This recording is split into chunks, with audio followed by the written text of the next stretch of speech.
का आज या ठिकाणी आपला सर्वांना कळवण्याचा आनंद होतो की उद्याच्या रविवारी आपल्या हक्काचा दसरा मेळावा, बहुजनांचा दसरा मेळावा महाराष्ट्रामध्ये आपण पाहतोय. अनेक राजकीय पक्षांचे अनेक दसरा मेळावे त्या ठिकाणी होत आहेत.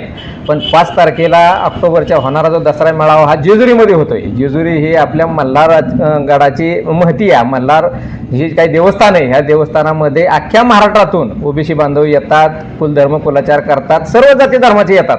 पण जेजुरी या ऐतिहासिक ठिकाणी हा मल्हार गडाचा जो दसरा मेळावा आहे पडळकर साहेबांच्या अध्यक्षतेखाली 16/2016 पासून होतोय. आता आजच्या दसरा मेळाव्याला उद्याच्या का महत्त्व आले का, तर आजच्या सध्याची परिस्थिती ओबीसींचं आरक्षण कशा पद्धतीनं चाललंय, त्यामुळं काय पडळकर साहेब जे आमचे विशेष निमंत्रित आहेत, बहुजनांचे ते कैवारी आहेत, आमदार जे आपले पडळकर साहेब आहेत, ते अतिशय चांगल्या पद्धतीनं बहुजनांची बाजू त्या ठिकाणी मांडतायत. लक्ष्मण हाके साहेब हे लढवया वाघ आहे.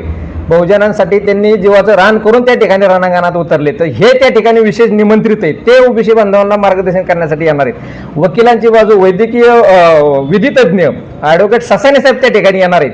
त्यामुळं पुरंदरच्या शिवरायांच्या भूमीत पावनभूमीत अतिशय चांगल्या पद्धतीचं आयोजन नियोजन समितीचे अध्यक्ष पडळकर साहेब असतील, सोनरकर साहेब असतील, बरकडे साहेब असतील, आमचे खुमणे साहेब असतील, स्वप्नील मागं उभा आहे, सर्वांच्या माध्यमातून होत आहे. त्यामुळे जेजुरी परिसरातील पुणे जिल्ह्यातील ज्यांच्यापर्यंत माझा हा आवाज जातोय सर्वांना विनंती आहे की आपण त्या ठिकाणी दसरा मेळाव्यामध्ये हक्काच्या ओबीसीचा जो आपला दसरा मेळावा आहे मल्हार नाट्यगृहामध्ये त्या ठिकाणी चांगली आसन व्यवस्था केलेली आहे. सर्वांच्या उत्सुकतेचे आपण त्या ठिकाणी आम्ही स्वागत करण्यासाठी या ठिकाणी आम्ही त्यांची वाट पाहतोय. तर प्रत्येक ओबीसी बांधवांनी त्या ठिकाणी यायचं हेच या ठिकाणी विनंती करतो.